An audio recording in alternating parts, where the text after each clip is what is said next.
Israel's parliamentary elections are just hours away, and many Palestinians are worried about the outcome.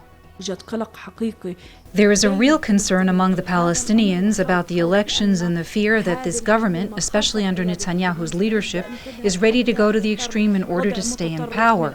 Many decisions concerning the daily life, the political future, and the future of the dream of a Palestinian state will be taken in these elections. Many believe the results of Tuesday's vote will have a direct and major impact on their future. The Israeli election may have very serious repercussions, especially if right-wing forces in Israel dominate and try to overlook the Palestinian issue and a peaceful resolution. With the peace process frozen and Prime Minister Netanyahu's campaign promise to annex the West Bank's Jordan Valley looming large, many Palestinians say they have little hope their national aspirations will be realized. If Netanyahu goes away, it will have a direct impact on the region and the Palestinian issue in particular. Not a radical one, but at least it will change the course and the way of dealing. A recent poll conducted by the Jerusalem Media and Communication Center found that more than 40% of Palestinians believe the impact of the Israeli elections will be negative to their cause. Realistically speaking, the Palestinian street is not interested in the Israeli elections. In Israel, when it comes to the Palestinian issue, on the right or on the left, there is no difference. Palestinians want to establish their own state with East Jerusalem as its capital in territories captured by Israel in 1967.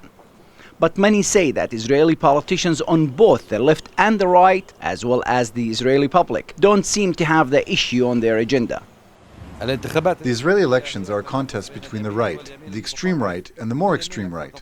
There is no peace camp in Israel, and the competition is not based on a program of who is with peace and who is with the occupation and settlement. In my opinion, the main competition for leadership hovers around domestic issues. Frustrated by the lack of progress politically, Palestinian President Mahmoud Abbas created a committee in 2012 to serve as a bridge between the two societies and try to influence Israeli public. It's an important committee, but it needs to be retooled to define its role. It's difficult to influence the Israeli public this way. Its influence will not be felt immediately, but these bridges are beneficial. The committee was met with Palestinian disapproval, saying it will not change the status quo. I don't think it affects anything because its communication is not entirely with Israeli society. They are in touch with people who are essentially supporters of the two-state solution. This committee does not make a difference for the average Israeli voter. But for many Palestinians, there is only one way to make a dent. In practice, the Arab lists are the only ones representing a program to end the occupation, dismantle settlements, and stop Israeli arrogance. They are the only ones that present a clear and ethical political agenda. From Ramallah, Mohammad Al-Kassim, reporting for the Media Line.